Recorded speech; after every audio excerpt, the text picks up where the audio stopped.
I get it, Isaiah. You talk about Bitcoin all the time. Well, as I go out and about, I continually hear the demand for, hey, I need more Bitcoin education, or I don't really understand. I hear you talking about it. I know you're passionate about it. I know you have a lot of conviction, but I need more info. And that's where Bitcoin for Vet Med really came from, was taking, hey, the 10,000, 100,000 hours of time that I've spent and distill it down into bite-sized courses and walking you through of getting a foundational why, a little bit of understanding the technical side of Bitcoin, and then how to grapple with the fear, uncertainty, and doubt, and just the things that you hear throughout the media, and giving you the ability to up your Bitcoin knowledge to go from zero to hero and feel a lot more comfortable saying, okay, this is something that matters, and I want to take some of the value that I create and save into Bitcoin. So head over to bitcoinforvetmed.com or click the link in the show notes. We all know as a practice owner, one of the last things you want to think about is tax planning and strategizing for your practice. In addition, the long list of tasks on your radar, it's really hard to do everything. You have to find a trustworthy team of experts that understands the unique and specific needs within veterinary medicine. My suggestion would be my friends at Granite Peak Associates. Granite Peak is an advanced tax planning and veterinary practice advisory firm who has spent many years working within VetMed. Their team works year-round to make sure you're able to maximize your profitability while also minimizing your liabilities. Whether you're in the process of purchasing a practice, looking to grow your practice, or transitioning towards the sale of your practice, they are the experts to help guide you through. What makes them different than other firms is their devotion to proactive tax planning. By thinking into the future and creating long-lasting relationships with their clients, Granite Peak can help minimize the amount of taxes paid over the course of many years to come. Head over to their website, granitepeakcpa.com, to receive a personalized comparison of your practice financials against over 140 other hospitals that they've worked with. You'll be able to see how your practice ranks, where you stack up, and where the opportunities are to get better. From there, you can schedule a one-on-one call with one of the members of their team to review and analyze your results. The opportunity speaks for itself. You need someone on your side. Granite Peak Associates is that team. Take advantage of their innovative expertise within the veterinary industry. Have you ever walked into a space and thought, wow, this place is beautiful? There's a reason for that. Architecture has this innate ability to impact emotions and perceptions. My friends at Apex Design Build bring beautiful and functional spaces for veterinarians nationwide. Apex is a fourth-generation family-run company that is fully integrated from the design, architecture, and construction process. They help you mitigate risk, eliminate surprises, save time, save money, and reduce your efforts. Sounds great. Check out their amazing work and have access to their square footage calculator to help you plan out your expansion or new build.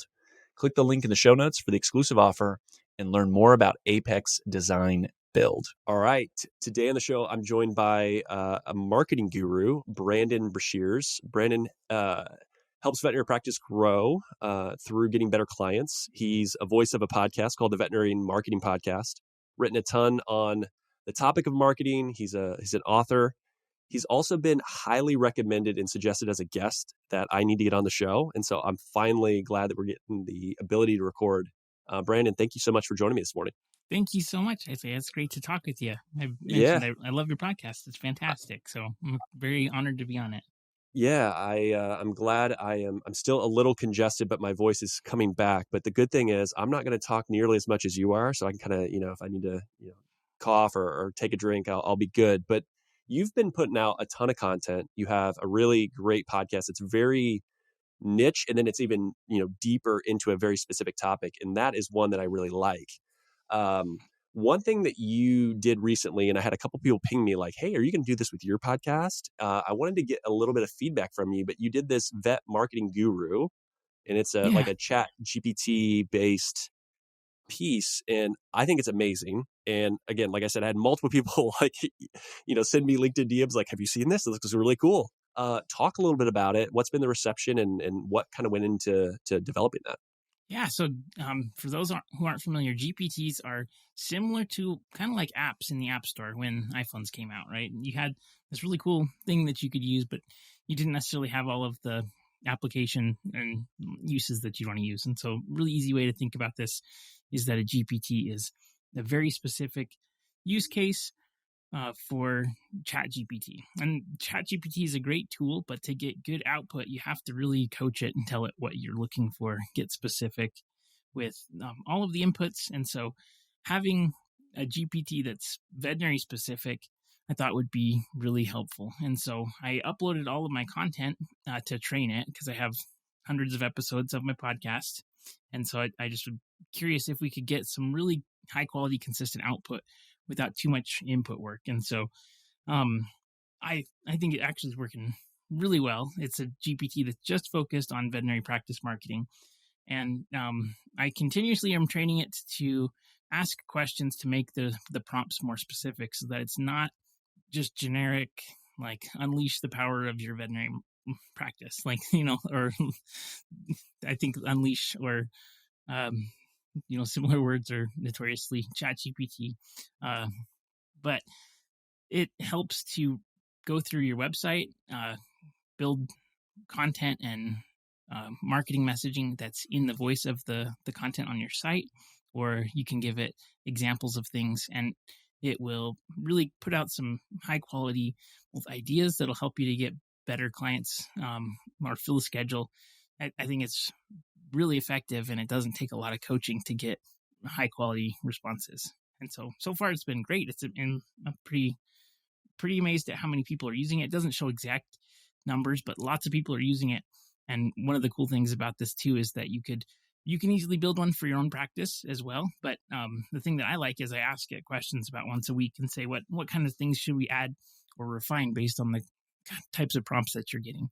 And then it will work through and improve. How many episodes have you done in your podcast? I know it's a lot, hundreds that you mentioned. So, do you know I have full-length episodes and then I have in between. And so just total episodes, I think, is 380 or so, somewhere in there. But 270 full-length episodes. Okay. Love it. And you've had some really incredible guests. If there was someone that you can think of in kind of the marketing world, maybe you haven't had a chance to bring on the show that you would want to, any name that comes to mind and maybe why? I would like Gary Vaynerchuk just because I followed him for a long time. He's a really hard guest to get. And so him or Alex Hormozi, both of those guys. Alex Hormozi is a guy who published a book called $100 Million Offers and $100 Million Leads. And I think those are probably both the best marketing books that are out there. He's just incredibly talented when it comes to direct response digital marketing. But Gary Vaynerchuk, because he's got so many good insights, he's really good at calling where things are going. And I think he's more so a student of just human behavior and psychology so that he understands how people engage with products and how social platforms will be effective.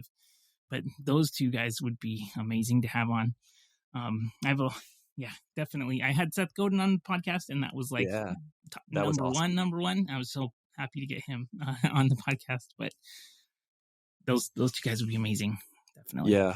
That's incredible. And familiar with both. Gary V is always one of those episodes you got to mark with an E and write like, hey, don't have your kids in the car. He's going to be great, but like he's going to have some colorful language throughout. Definitely. Just because the way he is, right? But I feel like I used to consume more of his content historically, and then had kind of it just wanes. It's like there was a period of time where I was like really interested in it. It's like, okay, I'm going to go learn something else for a while.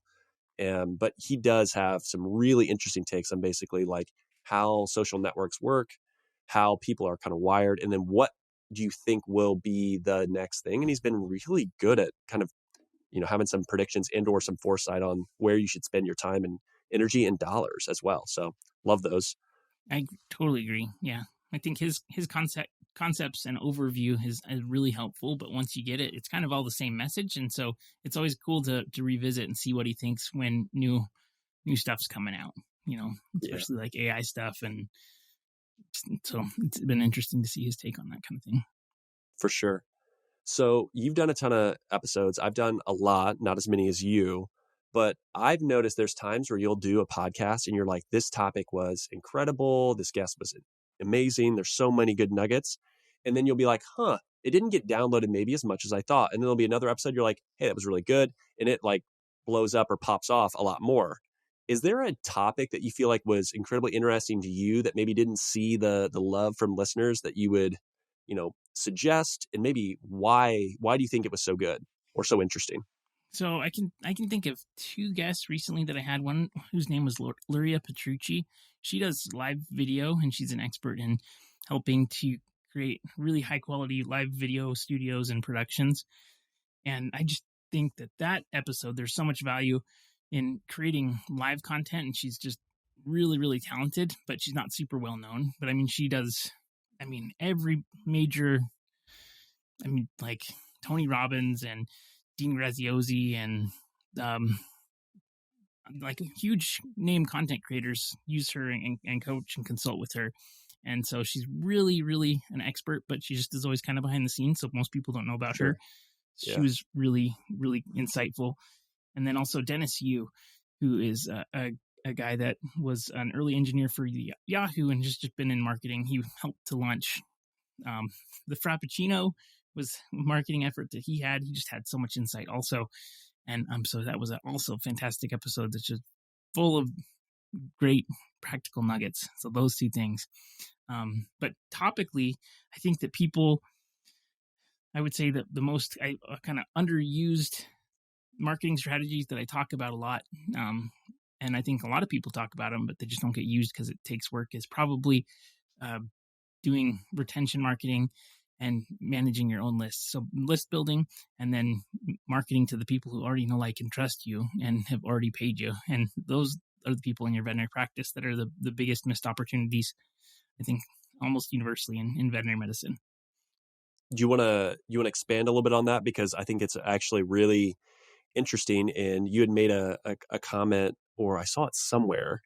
I think it was you talking about how people are starting to come back to, oh yeah, it was before we recorded. You're talking about, people are starting to say, hey, practice starting to slow down for the first time in a while. I'm thinking about marketing again because I was so busy and marketing wasn't a thing and we just were slammed. So who cares? We'll kind of pull back on any marketing stuff. But that idea of, kind of going back for retention marketing, can you talk a little bit about what you've seen, what's been successful, how to do it, and just, let's chat through that a little bit. Definitely. So I know every practice has a list, and every practice has typically some type of way to communicate with them through either their practice management software or through third-party software like MailChimp at the minimum, on up from complexity there.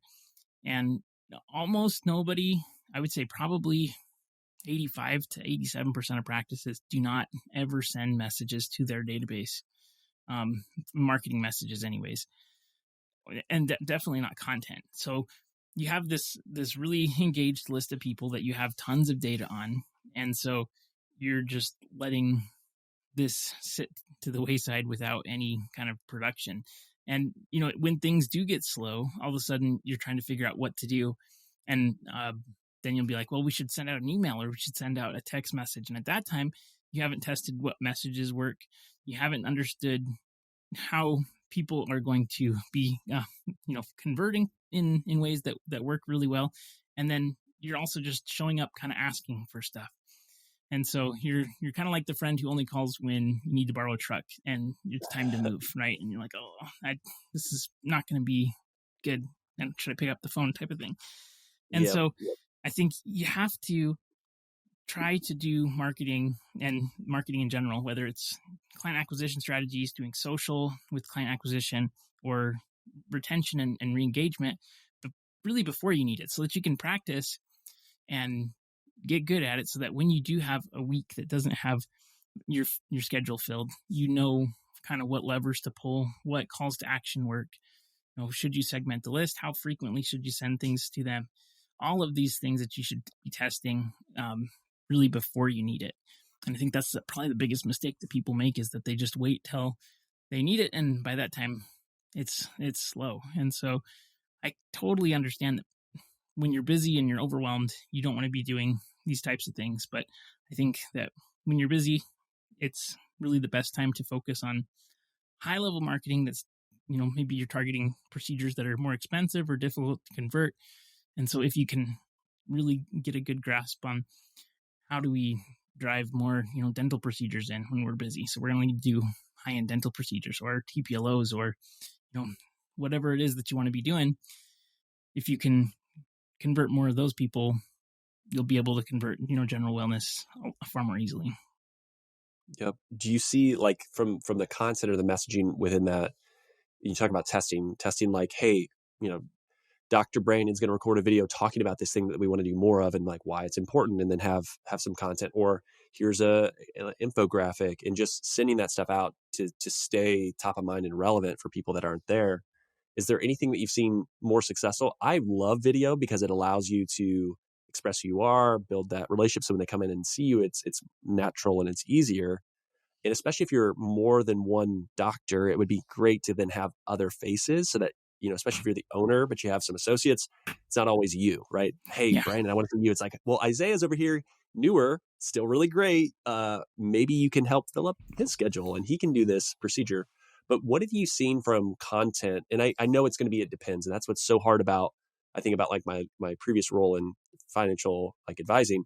It's tricky to be like, well, this is always what works, right? It depends. But any kind of bigger rules of thumb or things that you've seen more successful versus that content or that messaging when you reach out to people just hasn't really ever helped that much?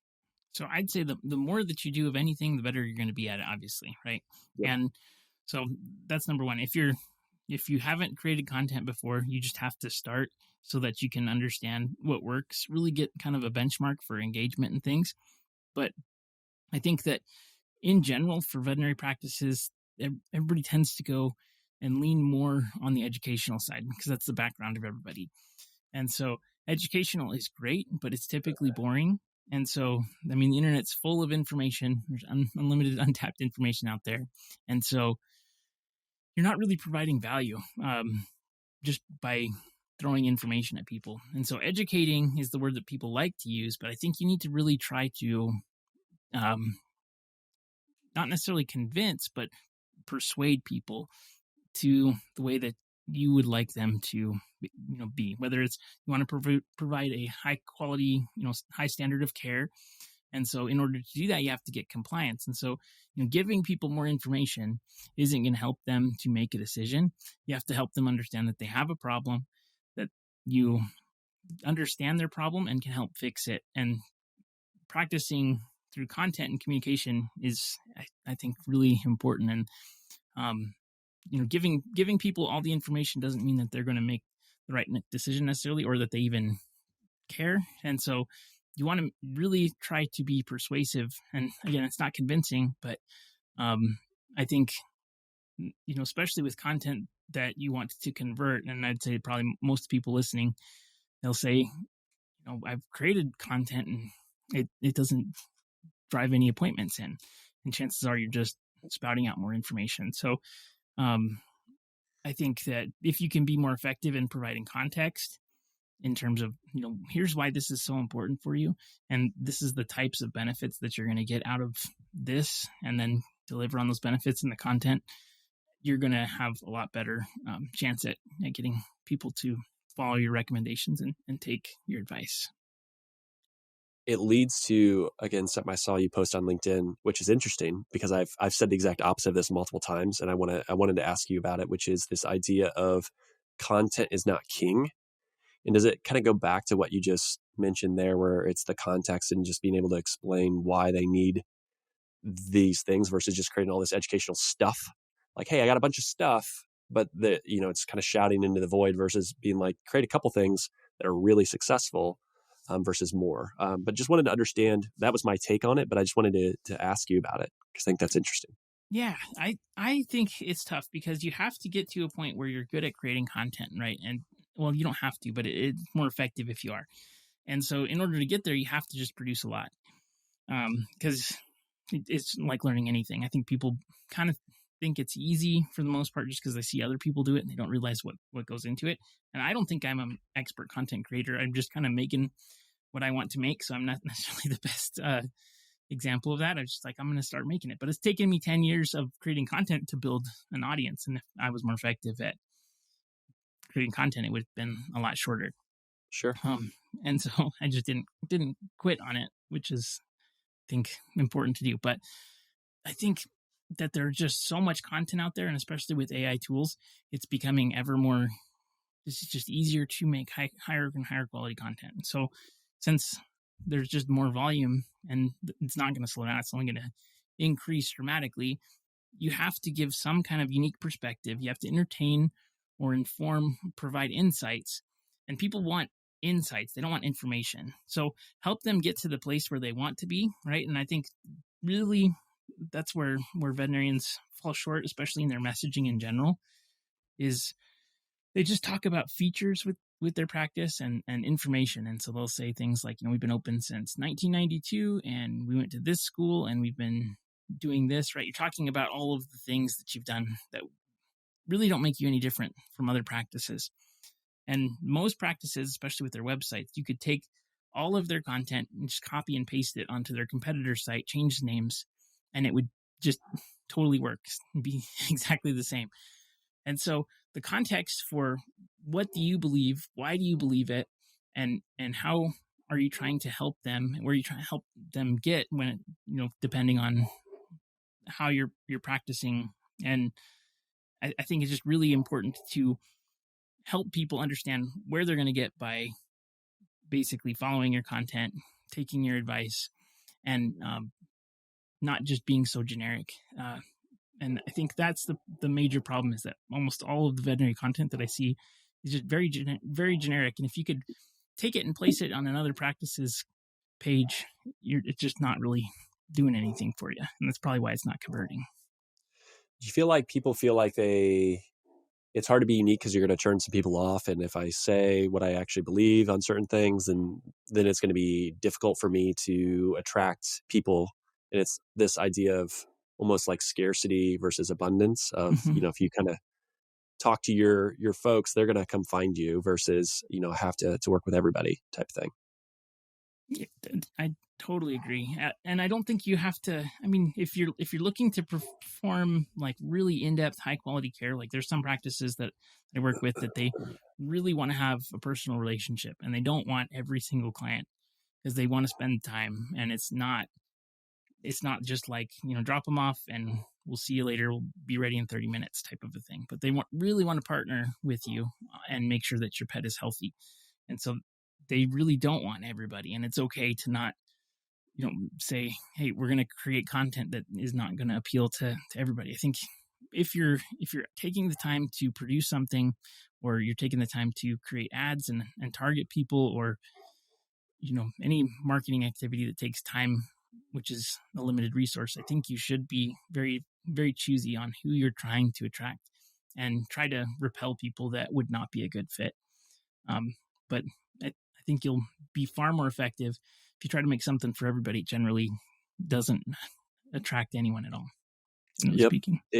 It's the world is full of distractions, and so it's hard to stand out. And there's been a couple guests on the podcast that have talked about that. Like, you're competing for all kinds of other non-veterinary related expenses and things. And at the end of the day, like, they need to make sure, like, they want to spend money with you and do this, because for the average person, if I wasn't in the veterinary space, how would I know if you're good at your job? I don't, right? I'm not going to know. And so giving me more, features and info, it's like, okay, well, that's good that you like do this thing. I thought everyone did that thing, versus the entertainment side of like, oh, this person seems like a real human that I can have a conversation with. That is helpful.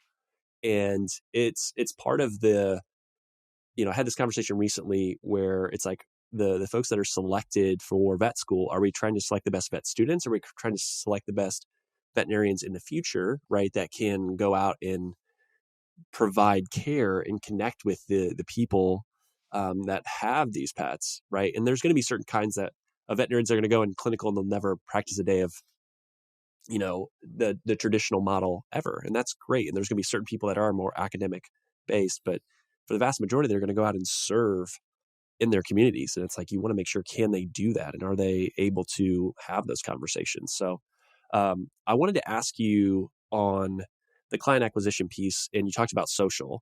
One thing that I've talked about, and it may seem like that's a really specific, strange question, but I've always thought with a veterinary practice, and I would love your insight because I know you will have a lot more than I will. Nextdoor. What are your thoughts on Nextdoor? Because to me, it seems like that's such an interesting channel that fits because it's hyper localized for a hospital where you could do some really interesting things. Is it worth exploring? Is it a dumpster fire? What are your thoughts? I think you have to be good at, you have to have high quality service to really focus on it. If your practice is being mentioned and referred there, I think it would definitely be good to get on there and get active. And you typically will know because the people who are active on Nextdoor will tell you. I haven't had a tremendous amount of experience in terms of like running ads and things there. They don't have a great ad platform compared to other networks and things. And so we're not typically running there, but I do know several clients that have had success in maintaining a presence there, responding to comments and things like that. But I do think it is like a the people that are active on there are very active. And so if you have negative things on there, it can easily spread. And so I think it's definitely something to watch, but I don't think I would put too much energy into it just because you're so limited in terms of, how many places you can be. Yep. But there are way fewer people there. And so if you do have an active community right in your area on Nextdoor, because there's less competition, it's easier to stand out too. So I think that is one that definitely depends. And when it comes to figuring out what you should be doing, I think just really identifying your goals and then trying to figure out the easiest way to get to them is kind of the right strategy in general, right? I think that probably depends on the area, but I've heard very good things and bad things because you have some really active people who love complaining on there. Yeah. And that's going to be, I feel like, social media in a nutshell too, right? Definitely. Anywhere in social media, there are going to be people that complain, and it can be a really wonderful place to connect, learn all that stuff. But it can also be kind of this hellscape at the same moment where it's like, man, why am I here? This is a time suck and a waste. And I just feel terrible after it. When you think about social though, and paid and kind of that client acquisition, how do you try to break down? Because you're exactly right. There's like all these different places. I'm going to have this account and this account and this account, and everyone gets really fired up to do it. And then it's like, well, we posted once last October there, and now we're going to do one in March. And it's like, well, shoot, why are you even doing it? How do you help folks like distill down? Is it based on an area? Is it based on, a specific individual? How the competition in the area? Like, how do you help someone think through that? So I think right now it depends more on what your practice can do consistently, and what you have bandwidth for. So, something is better than nothing, in my opinion, for most platforms. And so if all you can do is be posting pictures and you have your Instagram and your Facebook linked up and you're posting consistently, I think that's definitely better than nothing. I do think that short form video is not going anywhere. And so for most practices, I think that they should get onto a short form video platform of some kind. So I would probably, if you're starting from scratch, I would probably suggest starting on TikTok, which is going to sound odd to most people because most people who don't use it think it's for just young kids. But TikTok is actually on track to pass Meta in terms of ad spend here within the next 2 years, which is crazy. Wow. So the ad platform is getting very cool and very interesting. And there's just tons of really great tools. And the addition of TikTok Shop, where they're getting purchase data in app, is giving them tons of targeting options that are very, very cool for ads down the road. And if you, I think, look at the platforms and you kind of see who's winning, and this goes back to like following what Gary Vaynerchuk says. And I was talking to his ad buyer, his name's John, did a podcast with him recently. And I think right now TikTok is kind of winning in terms of user base growth, retention, time on app and things. And so if we look at that, I think most of the other platforms are trying as much as possible to copy TikTok when it comes to features and engagement and things. And so that being said, I think if you're creating content and it's short form video, and if you can get good at creating short form video, I would probably suggest focusing on one platform and then pushing out to the other platforms. So you make something primarily for TikTok, and then you post it on Facebook and Instagram Reels, and then you also put it on YouTube Shorts. But really try to create probably for one platform that you're going to get good at, and then expand in terms of distribution on the other platforms. And then from there, if you get good enough at TikTok and you feel like it's easy now, maybe you start doing Instagram, because Instagram's very different in terms of what will get traction. And it's a lot harder to grow there now than it was previously. It's definitely more established. And so from the organic side of things, if you can create content on TikTok also, I think you're going to do better at creating content that is going to engage with niche audiences rather than your audience, if that makes sense. Because you previously, especially when Facebook and Instagram were popular, the strategy was we're going to create stuff for our followers that they're going to like. But TikTok has changed it so that most of the content that you're consuming is not from creators that you're subscribed to. And the AI algorithms that they have are so good that it keeps you hooked and engaged because they know what you like rather than who you like. And so it's a constant stream of entertainment and interesting. And so if you're creating content from a perspective we're going to create content that's for this niche audience, you're going to be far better, I think, at getting a response and driving conversion, because you're creating content that's like for pug owners about procedures, and then all of a sudden you're getting tons of views and comments and engagement there. You're creating content that audience really likes, and you're going to be able to effectively, I think, convert them. Now, that was a really long answer. No, it's perfect. I think that's what a podcast format, going back to the joke, like the short form video, like the part of the reason why I love podcasts is like you can kind of get into more nuanced answers, and sometimes everything is so short and concise. It's like, well, there's nuance there. When you say short form, and I am not a TikTok user, I'll be the first one to tell you that. What frame with TikTok, when you consider short form, is that 60 to 90 seconds typically? Is it longer? What does that look like? So I think it's anything less than 3 minutes, probably. Yeah. I think they have a 3-minute limit, 60-second, and 15-second. Now they have a 10-minute limit. So they're trying to get into the longer form content there too.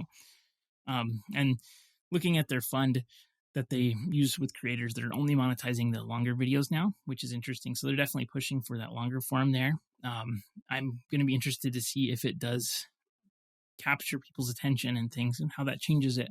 Because YouTube definitely has that platform. And I think that for the most part, veterinary hospitals, it's not effective to really pursue YouTube just because you don't have location targeting at all. But I think that if for most practices, like 2 minutes and under would be a good short form length, basically. If you can improve the health of an animal, you do it, right? Of course. That's what makes veterinarians special. You're mission driven. My friends at LifeLearn are the exact same way. For over 25 years, they've been partnering with you and your peers, providing affordable, customizable, online software solutions. These solutions save time, increase efficiency, and assist in managing all aspects of operations. Why? They want to help you improve your partnership with pet owners to improve pet health. LifeLearn has award-winning digital media solutions and are leading the pack as they've prioritized having extensive veterinary knowledge throughout their teams. That difference is seen, it's heard, and it's read by thousands of people across the country. Relax, grow, and thrive with LifeLearn. Click the link in the show notes for an exclusive offer to see how LifeLearn can allow you to get back to what you do best. What do you think is overrated when it comes to veterinary marketing today? Things that everyone seems to talk about, but you're like, you know what? Does it actually bring the results? Is it just more features and info? What's overrated that people need to maybe reflect on? Like, why are you doing that? So this is probably going to be pretty controversial, but I think online booking platforms are highly overrated. Just looking at data across all of the clients that I have, online bookings are less than, let's say, on average, less than 4% of conversions. So I think people put a lot of time and effort into it. The thing that I really dislike about online booking platforms is that nobody has conversion tracking built into it. So it's basically taking traffic from your site, putting it on their site, and then the conversion happens off-site. So you don't have tracking pixel options, which tracking pixels don't work anymore. You don't have UTM source carried over, so you can't tell where the traffic is coming from. You just have this big bucket of conversions, and it's not that much either for online bookings for the most part. And the problem too is that most of them don't integrate with practice management software very well. And so you're like, what times would you like? And then you have to confirm it. It just is really not effective. So you created this thing that doesn't tell you where these conversions are coming from. you have to confirm it because it's not actually booking. And obviously, if you have a system and a solution that solves those problems, then it makes sense. But the industry overall, when it comes to online booking, is just super far behind. And, I think people in general have the experience of buying things online, booking online, and an appointment is set. Like if you set an appointment or you book a hotel room, for example, you know that you're going to show up. It's going to be booked. And so it's just nobody has, I think, really solved that problem that I've seen so far, especially the marketing data. It's a marketing tool and nobody has the ability to place tracking tools on there. It's very frustrating. Now I'll move to underrated. Maybe we've already talked about it, but what do you think is underrated? People are sleeping on or haven't looked at. So I would say, I think probably because I'm really into ads, I'd say TikTok ads are probably most underrated. They have tools that are lead forms that are native to TikTok. And so you can get conversions directly on TikTok, and it's really, really cheap price traffic. It reminds me of how Facebook was back in 2018, 2019. And so I think it's a huge opportunity most practices haven't even thought of yet. Yeah. I love it. How would you think about, and this is probably going to be you talking about longer format answer, so you can take as much and divide it how you want, but think about marketing for a de novo startup versus an established clinic. Established clinic saying, hey, our marketing kind of stinks. We need some help. Like we're thinking about doing these things versus I'm brand new. I want to fill up my schedule because I need to make some money to pay off this loan that I got. How would you think through that? Yeah, that's a great question. So I've had a lot of de novos that have started, especially since the pandemic. Seems like de novo's been popping up like crazy. And I think, so for the most part, everybody's excited to get started and not sure what to do. And so I think as you're building, number one, you need to make sure that you are very frequently updating on the construction process, even if something feels like it's not ready to show yet. I think hiding and waiting until, we're open, everything's perfect, I think that's definitely a mistake. So really starting to engage with organic content that you're just creating and practicing and talking about all the cool features that you're building and why you're building this and, what your goals are and your hopes and your dreams, and helping people to really connect with you as a person and a private practice owner. I'd say making a big deal that you're a private practice. Obviously for corporates, they probably know what they're going to do already, just because they have a plan for that. But for private practices, you have to really bring people along on the journey with you, so that they can see what's going on, who you are, what you're about. And I think there big opportunities for that, like very specifically and tactically, is local Facebook groups for community groups, and just to start to get active in those groups and post those updates and share that we have this thing coming. People are interested in that, and it's a good way to start building awareness. And then I think from there's several things that you need to do from the organic side, when it comes to search engine optimization and things like that. So number one, you need to build out your Google business profiles and make sure that they have your open date correct and stuff. So when you're opening, you can publish those before you're open and start to get indexed things. Get indexing and get on results and stuff. So that's really important.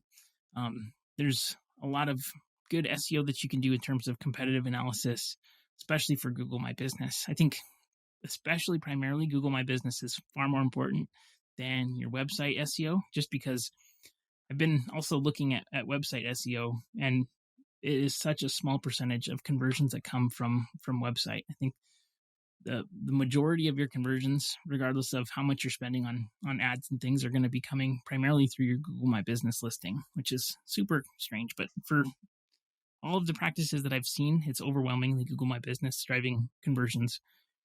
So that's very, very important that you get that set up properly. There's a tool called whitespark.ca that I had a guy named Darren Shaw on my podcast, and he's an expert in Google My Business. And he's got so many good resources there. His newsletter is amazing and really cool tools. So get set up with the SEO tools to help really establish good local SEO for your Google My Business and get your website built and up and coming soon, and update with services and get it indexed as quickly as you can so that you're starting to build a presence online.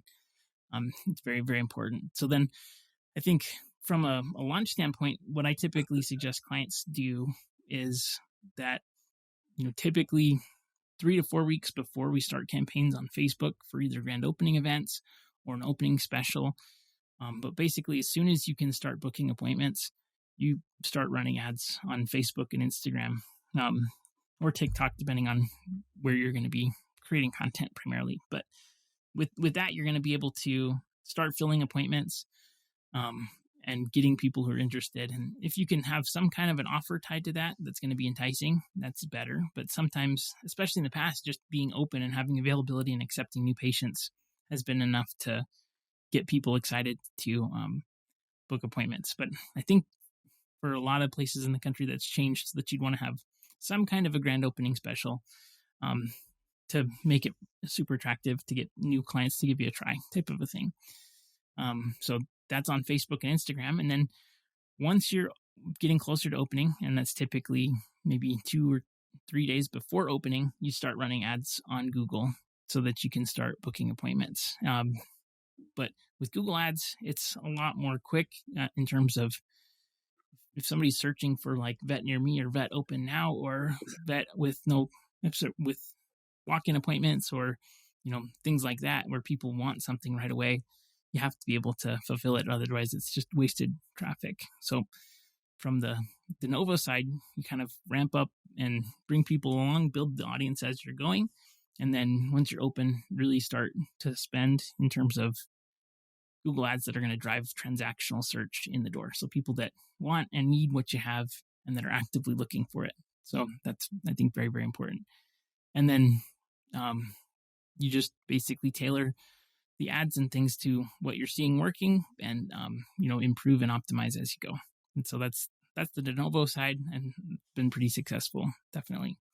I think the recent de novos that I've had open, say in the last month or so, they've had a lot more struggle than previously. Like 2 years ago, if you opened a practice and opened the doors, you just got appointments, and that's not the case anymore. So if you're thinking about opening a practice or opening it soon, you definitely need to have a pretty consistent, solid plan in place to make sure that you're not just slow and hoping that the market will fill the gap there.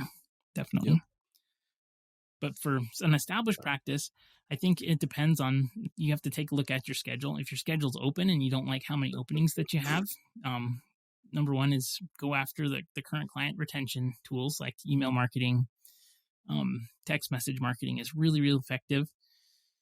And then, drive appointments in. But then beyond that, I think for established practices, having some way of driving clients in that they can control is really, really important. So, having a paid media funnel, I think most practices should have them, just because if you ever do get slow, it's kind of like an insurance policy that you can turn up your ads and scale more or, figure out what to do. But the cool thing about ads is that you can target whatever you want to. I mean, if you wanted to target specific surgeries, types of procedures, like people that want same-day appointments, same-day wellness appointments, same-day sick appointments, urgent care appointments, emergency appointments.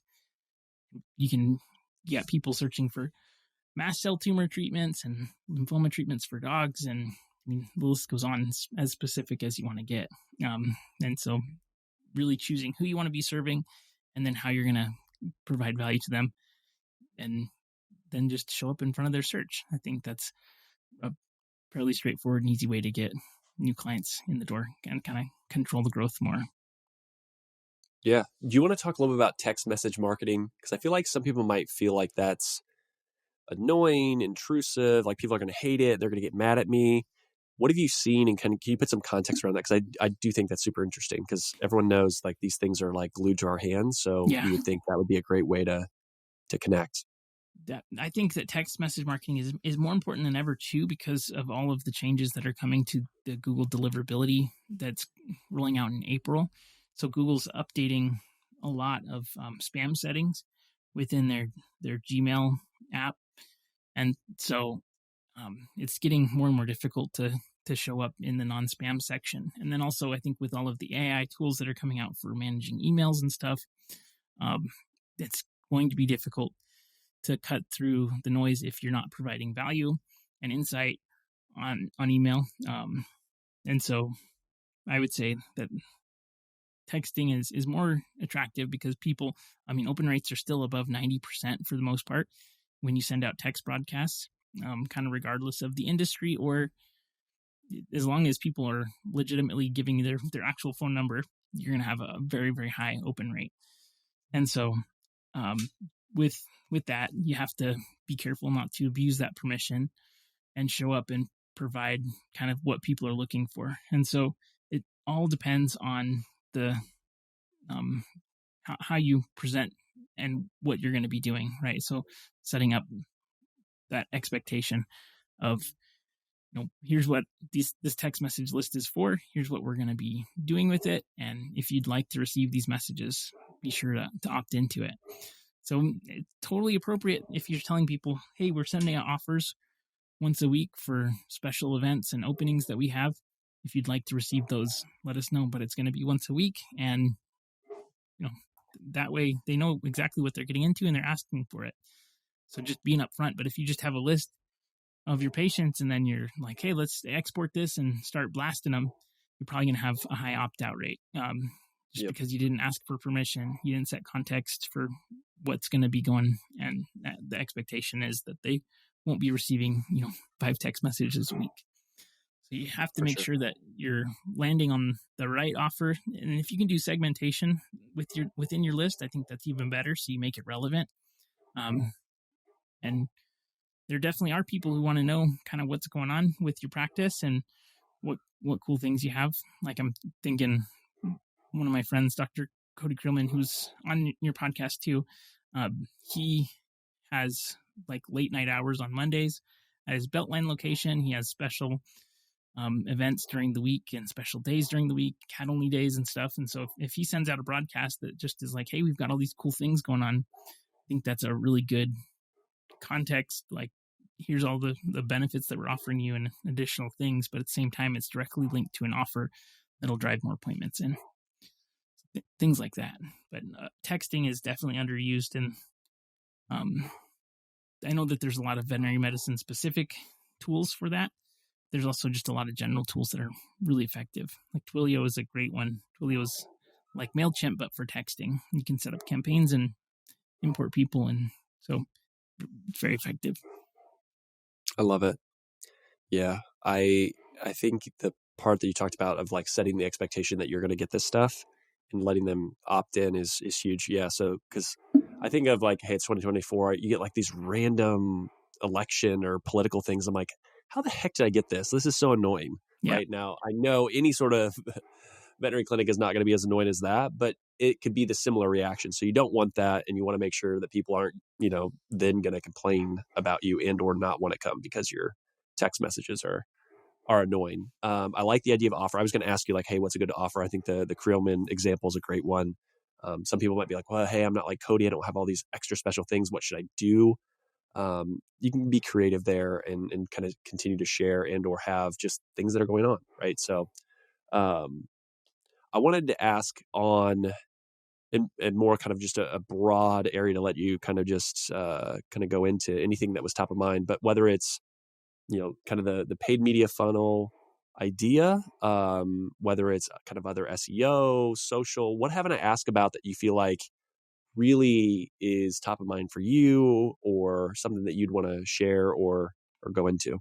So I think there's a lot of changes that are coming in from Google, specifically on their search generative experiment that they have right now.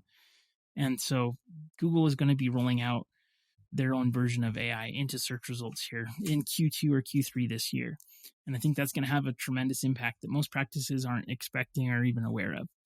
And especially the Canadian practices, because they can't even access like the beta of the SGE. And so if you're in the US, you can go to look for the SGE beta experience and you can start to see how that looks in your browser, but it's completely changing the search results. And it's also changing the ad placements for that, right? Where your traditional search placements are not going to be as effective. And so usually when you would search for something and then at the top of the results, you'd be able to place ads. And now it's going to have something that looks a lot more like a ChatGPT response. And then the citations are little tiles that are next to it. And people aren't going to be reading those citations because it's giving a summary. And if you look at it, so if you search, for example, like, when should I vaccinate my kitten? It used to pull up an article and you'd have to go through and read it. And now it just says, depending on, it gives you all of the context for it and has links with the in-depth articles that you could go read. But again, nobody's going to be reading those in the future. And so if your practice is using SEO, and most practices aren't using it from that perspective, but if you are for informational searches, I think that becomes a lot less valuable. And so people that are doing blogging, trying to get traffic by, essentially answering questions that search engine might ask, I think that that's a lot less effective. And blogging might still be very effective in terms of like feeding your audience and giving them content. So if that's the reason that you're doing is to, use a blog post to put on social, help educate your clients and stuff like that, then that's different. But I would expect that you should not be creating content for the benefit of SEO in general. Then there's obviously going to be caveats to that, but I think that is a really big thing. And with that, their new map pack that they have, that's going to be coming out, it's changing, and nobody really knows the criteria yet for this. And so I think if you can, as much as possible, try to test out new ad placements. There's the Performance Max placement is going to be primarily, I think, the placement that these SGE browser is showing, and it's a placement that shows across all of Google's properties. And it's a really cool ad type that I really like, and it's conversion focused. But with that, it's very, very important that you have a good handle on your data. And I think this is probably where most marketing in general, especially with respect to paid marketing, is going. You have to give these platforms conversion data so that they can really understand who your client is, so that they can go out and find more of those. So the same algorithms that make Instagram and TikTok so interesting because it's showing you content that's relevant to you.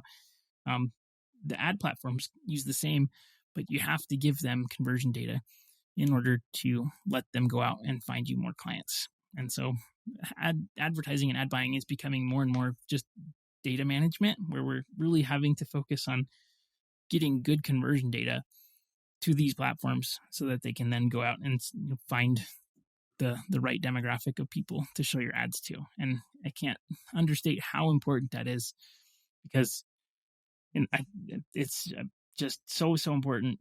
And the big companies that are doing marketing well right now are putting tons of effort into tracking every single piece of their funnels. And they know exactly the attribution cost for each channel, lifetime value for each channel. And if, as a small private practice, if you want to try to compete in the future with these larger companies, you have to get a handle on your data, and you have to know how much your clients are worth and how much you're willing to spend to acquire them.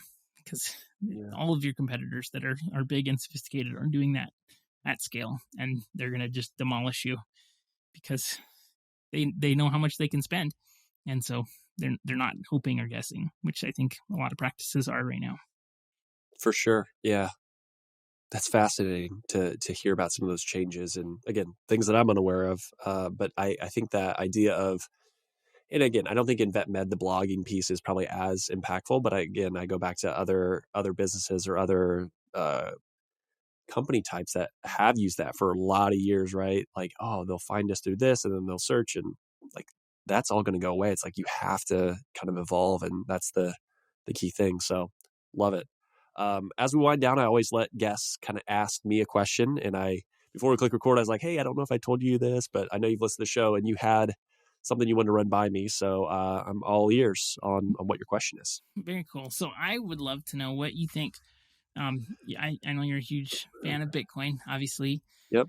I wish I would have bought more when I. So, do you think that Bitcoin? I guess where do you think Bitcoin will end up going in terms of functionality for e-commerce? Do you think that there's ever going to be an application for it to be used as an online currency that's going to take off, or do you think it's going to be more just of a store of value? Yeah, An it's a investment. great question. Great question. So again, a lot of my Bitcoin knowledge is not necessarily original Isaiah thought, so I always qualify that. But there's a great book called The Bullish Case for Bitcoin by Vijay Boyapati. He wrote it, I think, back in 2018 or 2019, actually for family and friends as a Medium post, and then turned it into a book. But he talks about, all money has to go through kind of collectible. So early on, it was nerds on the internet, super interested in Bitcoin, not really other people. Then it moves into store of value. I think we're firmly in store of value today, especially as the Bitcoin ETFs started last month, where people are going to start looking at Bitcoin as competing with real estate, stocks, bonds, precious metals, small businesses, any of that stuff. Where do we go take this money that we have and store it for the future that when we want to use it? It has to be a store of value. People have to want it. They have to accrue it before it can go to medium of exchange. Because for me to just say, hey, I think Bitcoin's better money, I want you to use it to pay for my services. Again, I do this at times where I have a tool that I use. It's called ZapRite. It allows you to put credit card, kind of ACH Bank, or Bitcoin payments alongside of it. And you can discount Bitcoin. You can do all kinds of stuff. And I do this already just to normalize it. People aren't going to pay me in Bitcoin yet because they don't understand that it's a store of value and that they should be acquiring it first. And so it is kind of, I feel like a stepwise function where you have to get one before you kind of go to the next one. And eventually it comes to unit of account where we measure our net worth, what's our house worth, all these other things in Bitcoin terms. Now, I am one of those people that probably do that a little sooner than others as far as looking at Bitcoin ramifications and what it looks like in today's world. But yeah, Bitcoin is designed for being kind of the native money of the internet. And I think when I talk about Bitcoin a lot, it is much more today a store of value, because I just think people need to acquire it. And it's like it just gets too much into the weeds to talk about, well, what about Lightning payments? Which Lightning payments is basically a layer 2. I'm not going to get into all the nuance and details, but it allows you to make those quick payments where kind of this base chain Bitcoin store of value, it's going to be a little slower. So when you think about online commerce, if I want to buy something, it makes a ton of sense to accept Bitcoin because I don't have to pay merchant fees. It's instant settlement. And it's something where it's purely mobile if you want it to be as well. So Lightning works really, really well for that. And then there's also kind of eCash, and there's lots of other things that are getting created around that to allow for more ease of use for people to tap in, but always go back and settle on the Bitcoin main chain. So yes, I think Bitcoin becomes kind of the de facto settlement currency. And I think even going back into AI, there's been a couple of different really good podcasts in the Bitcoin world of talking about how you build these, machine learning, algorithms, and they're all going to compete to do these certain things. And the bidding can all be done and can be settled with Lightning transactions because they're going to be able to instantly settle and send those funds. And again, I'm not going to act like I know how all of it's going to be structured because that is a little bit mind melding sometimes even for me to think about. But there's some really good podcasts on the topic that I've shared with folks where I'm like, AI and Bitcoin actually are meeting, and it's a really good thing because if you have a world where we just keep creating more money, it's going to accrue to kind of the upper echelons, and like this AI, whoever controls those algorithms are just going to like take all the money. Well, if it's a scarce asset, there's only so much, right? It does kind of balance that power a little bit out better. So it's important as AI develops, and there's no stopping it, right? The horse is left the stable. You can't put it back. The genie is out. You can't put it back in the bottle. I think Bitcoin is going to be really, really important for that. So yes, I think Bitcoin becomes the global reserve currency. I think it becomes de facto money for everyone across the world. When that happens, that timing question, I'm never going to be able to answer with any sort of time frame. It's going to take more time than what I want it to, but it's going to be a lot shorter than what a lot of people think. But you can do a lot of that stuff today. There's a lot. There are more businesses today that will accept Bitcoin payments than what you think. And maybe it's just me looking for those folks and knowing who those are, but it is coming. And I think over the next part of this decade, we'll see it proliferate more and more. So yeah, today it's definitely store value. I will give you that. But any questions on that or any areas you want me to go into more detail? I think that's super interesting. I'm curious. I think this next round of major player buying it is going to be really interesting, and then it'll be just interesting to see where it goes. But I think that all makes sense, and it'll be cool to see how that's adopted and used in things. Definitely.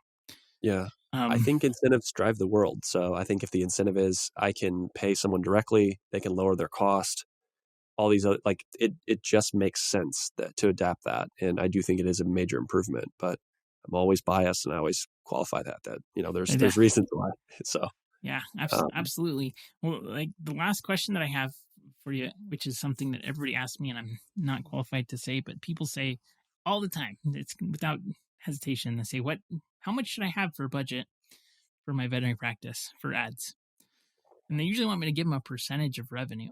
Do you have a formula for that or any good advice?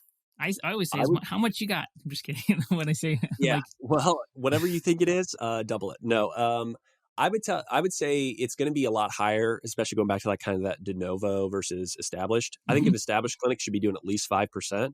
And whether it's, going back to some of the things that you talked about where it is retention marketing or some of these other things of just saying, hey, we're busy, but we're going to continue to just like feed into this. That way we can just continue to reinvest.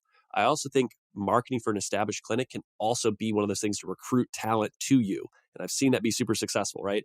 Really hard to get good people. I can't get associates. Well, hey, maybe you can use those marketing funds to be building out content as to why folks in the space should come and work for you. And that, as wild as that sounds, it works. I have plenty of examples of that in and outside of VetMed as well. But as a de novo startup, it's probably closer to 10 at least. And you probably aren't going to be cash flow positive, but you need to start thinking like, I'm going to spend a good amount on this. And it's going to be more or less like, okay, what are the goals, right? Let's break it down. What's the runway that you have? Are you married? Do you have another source of income? Can you keep dumping this back in? Because if you are able, to your point, to track the data and know what if I spend $1,000, what kind of flows out on the other side, it's not perfect, but if you can have good data and you're working with someone that gets it, and I will be the first one to tell someone that is a veterinarian, I am not the foremost marketing guru, but they're really great people that can help you and give you good insights on that to make sure that, hey, if I'm spending this, I should expect to be getting something else back. There is going to be that law of diminishing returns where you can't just put way more and it's not going to give you enough back. But I think it's at least 5%. I will tell you what I typically see is like 1% to 2% though. Yeah, so I see de novo needs to spend a lot more. And sometimes it's like you can either spend more time because on the front end, you're not going to be as busy, more time building out the content, learning how to do this stuff and just spending the time. And then later on, it's probably going to be just more money because your time is going to be much more limited. So yeah. It's one of the two, but yeah, I would say 5% is a good rule. If you're slow, you should be spending more. And as a de novo, if you have the ability where you have a bigger cash cushion, the quicker you can spend and get up to speed, the better you're going to be long term. So the loan payment and all that other stuff kicks in, and maybe it's interest only for 6 months. It's like, how can I spend more on the forefront to get those people in the door? And it's not overnight. You can't be like, hey, well, I spent money and next week I didn't get more business. It's like, no, these things take time. And to really evaluate, maybe this is a question back to you. How do you evaluate if something's working or not? Like, do you have a time frame for that typically that you would encourage someone? All I would tell them is you need to be a little bit more patient, but we live in instant gratification world. What's a good time frame to judge, like, is this thing working? So it depends on how much you're spending. Obviously, the more you're spending, the quicker you get data and things. But you can, if you're working with somebody who knows what they're doing, it's not like we're guessing and we'll say, well, how could we get, general clients in the door? Let's test a whole bunch, like run ads for hundreds and hundreds of practices, thousands now. I'm trying to think how many total, probably over 1,200 practices or so. And so pulling from all of that data, I know, again, depending on the market that you're in, if you're in a more competitive market or you're in a rural market that's less competitive, I mean, there's just so many nuances to that. It depends mostly on the market.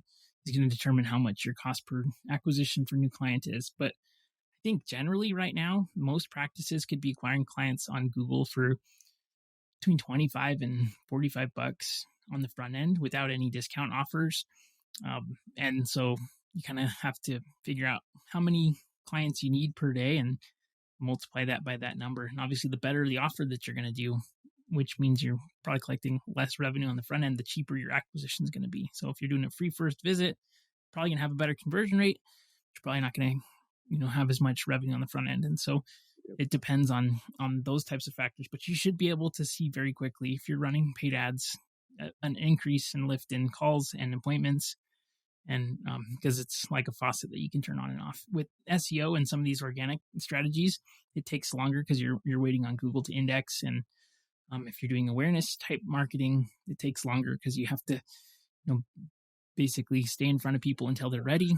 And so it just depends on the strategy and, the placement and things. But with most things, you can turn ads on pretty quick and get them really going quickly. I love it. Brandon, I want to give a handoff for folks because this has been a really fascinating discussion. Obviously, if you like this kind of stuff, check out his podcast. Plug the podcast. Where do people reach out to you if they want to chat more? Any of that stuff as a handoff as we close. Yeah. So if you're interested in marketing, I have the Veterinary Marketing Podcast. It's super niche, as you mentioned, and a very non-original title, but it's just about marketing for veterinary practices. And so I do podcast about once a week, sometimes 2 episodes a week. And then probably best place to connect with me is on LinkedIn. I'm most active there. So if you search for Brandon Breshears on LinkedIn, or you can just go to the Veterinary Marketing it's VetinaryMarketingPodcast.com. It doesn't have the in front. So just VetinaryMarketingPodcast.com. You can check out all the socials and stuff. There's a Facebook group that you can join, and a ton of resources and things over there. So VetinaryMarketingPodcast.com or LinkedIn, shoot me a message and say hi. Always happy to talk. And thank you so much for having me. Really appreciate it. Yeah, this is great. I learned a lot through this, so I appreciate it. And that's it's a really fun conversation. So glad we were able to make this happen. And this would be great to hear the feedback. So thank you. Thank you.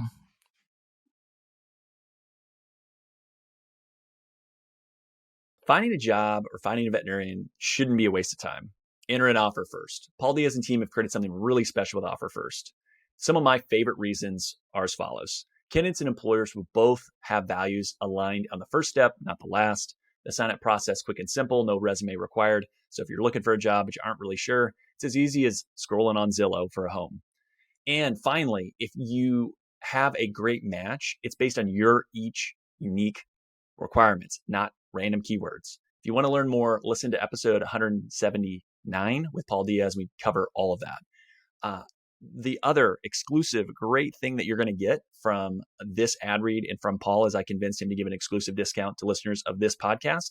So for owners, you're getting a 20% discount on both the placement of any candidate, but also access to the platform. Use VSP if you go to Offer First, or the easiest way is a link in the show notes. So check it out. Associates, those looking for a job, same thing. Use the link in the show notes. Use VSP if you go directly to Offer First. But I will donate and Paul will donate to a veterinary nonprofit of your choosing. So each person that signs up gets a vote. Your votes actually count, which is incredible. And so I'll be reaching out. I will handle that. But there's going to be a donation made for any associate or any job seeker that adds on the platform. We want to make sure that not only does the platform help to make sure that you find a better fit, better culture, better role, but it's also doing good in veterinary medicine. Okay, so link in the show notes is going to take you to Offer First. It's going to automatically apply that, but also use code VSP if you go to Offer First directly. And Offer First is changing the game of veterinary recruiting. I want each and every one of you to benefit from it, so check them out today. Find out for yourself why Shepherd Veterinary Software is the nation's fastest growing practice management software. Why, you ask? Isaiah's reason: Shepherd is innovating and will continue to do so into the future. Founded by Dr. Cindy Barnes, Shepherd is intuitive, super easy to learn, and streamlines practice management. Built for vets, by vets. It works for you and your team, so you have more time to spend on what's most important, your patients. Shepherd automatically updates the medical records, adds services to the invoice, generates discard instructions, and so much more. Bring home more stories and less stress. Grow your practice. Check them out at Shepherd Vet. That is www.shepherd.vet.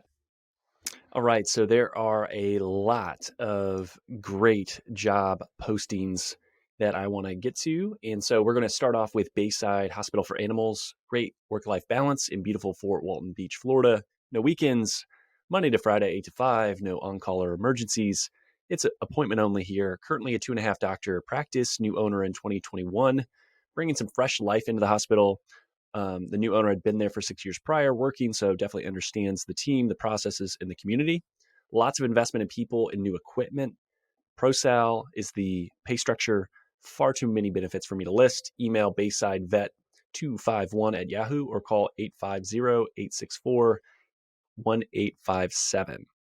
Join a thriving, growing small animal practice in Vermont on the Quebec border. Full-time ideal, part-time is considered. The idea is to start with yes with the team, patients, and clients in outdoorsman or outdoor woman's paradise while being able to practice high-quality medicine. Compensation is write your own structure within production capabilities. Literally, it is the owner wants to find the right person and is happy to negotiate, chat through, and find the right fit. If you want autonomy and a boss that enjoys teaching, reach out to Newport Veterinary Hospital. You can email newportveterinaryhospital@gmail.com. North Central Indiana, looking for an oasis in the chaos. Who isn't, right? Come join the amazing team at Fulton County Veterinary Clinic. They strive to foster a fun, fast-paced work environment while providing quality patient care. They utilize the support staff efficiently so that the doctor is available to practice medicine and do what you're trained to do in less time on paperwork, which is great. Lots of investment in new equipment and technology to support you, full-time or part-time available. Small animal and exotics are both seen there, so no ER, no on-call, no weekends, competitive salary with sign-on bonus offered, and far too many benefits to list. Go to Fulton County Veterinary Clinic. So type that in and you'll find the job posting there. Last but not least, join Watertown Animal Hospital.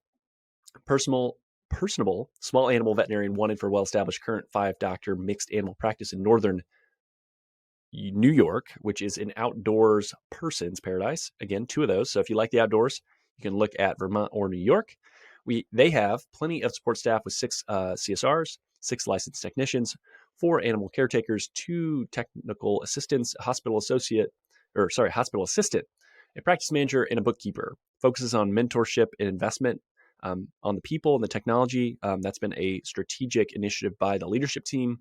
No on-call, 24-hour ER less than an hour away. Salary based on experience, but no less than $95,000. Can be straight salary, pro-sal considered. Want to discuss that with the right person. Tons of benefits. Again, too much to list. Please reach out to WatertownPetCare.com for that option as well. So again, if you find a role or a job or talk to anyone and it helps you in any way, I would love to hear that feedback. So please reach out. Let me know what you're able to do. And I will continue to post these. So if you are an owner, reach out to me, let me know. And we'll go from there. And until I hit a capacity of I can't keep recording these, I want to let people know who are high quality owners around the country looking for great help. So with that, we'll talk soon. Thanks for listening to today's show. The comments made on today's show should not be taken as investment, tax, or legal advice. All comments are for educational purposes only. You should talk to your professional team before implementing anything.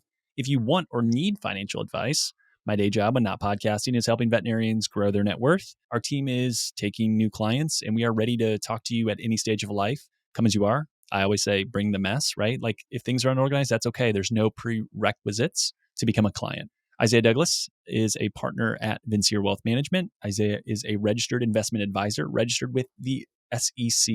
The biggest compliment you can give me in the podcast is to share it with a friend. Reviews help the show get found, and Apple Podcast is the platform that is predominantly used for people listening to the show.